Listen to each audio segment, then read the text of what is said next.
This is ANN News Brief. DR Congo has experienced a deadly gold mine accident in which 24 persons were killed over the weekend. An official report said on Sunday the 24 died when the mine was engulfed by a landslide in the eastern province of Ituri, which had been battered by days of torrential rains.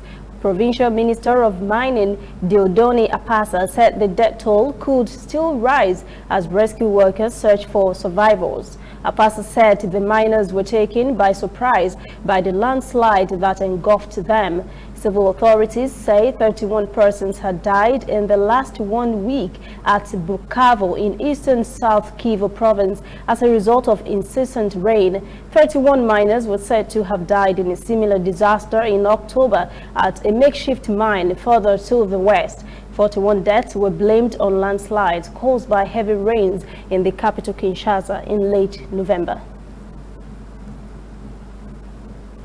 Cameroon President Paul Biya thought he had come up with a great solution idea to the country's separatist problem when he proposed special status for the English-speaking regions. He thought that would solve the crisis that has claimed more than 3,000 lives. But the parliament is divided over the proposal. At the extraordinary session of parliament convened by the president, some lawmakers suggested that only the creation of federal states, one incorporating the English-speaking regions and the other made up of the French-speaking regions, can stop the crisis. Other lawmakers held that by virtue of the region's special status, enough power and resources had already been ceded to the crisis-prone areas where separatists are fighting to create an English-speaking state. MP representing English-speaking Southwest in Jume Peter Mbang said the section of the bill granting special status to those regions could calm rising tensions and help peace to return to the area. The bill aims to create assemblies of chiefs, regional councils, and regional assemblies for the English-speaking Northwest and Southwest regions. It will also provide for each of the two regions to have elected president, vice president, secretaries, public affairs management controllers, and 3 commissioners responsible for economic, health, social, education, sport, and cultural development affairs. Stay with us, we'll be right back. Whether in your house, at your office, on your phone or online, we are there. We have the facts behind the headlines. We cut to the chase with the news you really need. We cover every angle. We are the bigger, better news network.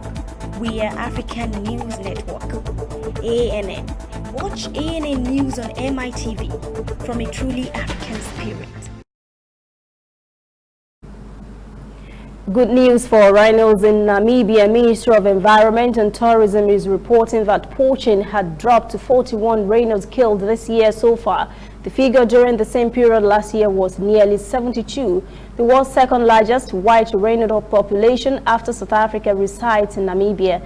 An NGO said the rhino size poaching to feed mostly East Asian markets has vacillated since peaking with 95 rhinos in 2015. It fell to 60 the next year and 36 in 2017.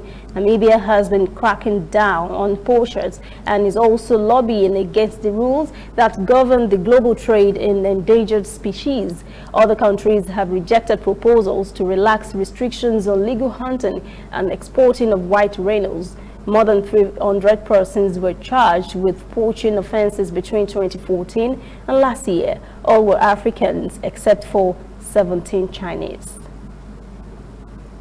That is ANN News Brief at 11. For details on these and other breaking stories, visit our website, annafrica.news. Conversation continues on our social media platforms, Twitter, Instagram, and Facebook at ANN Africa TV.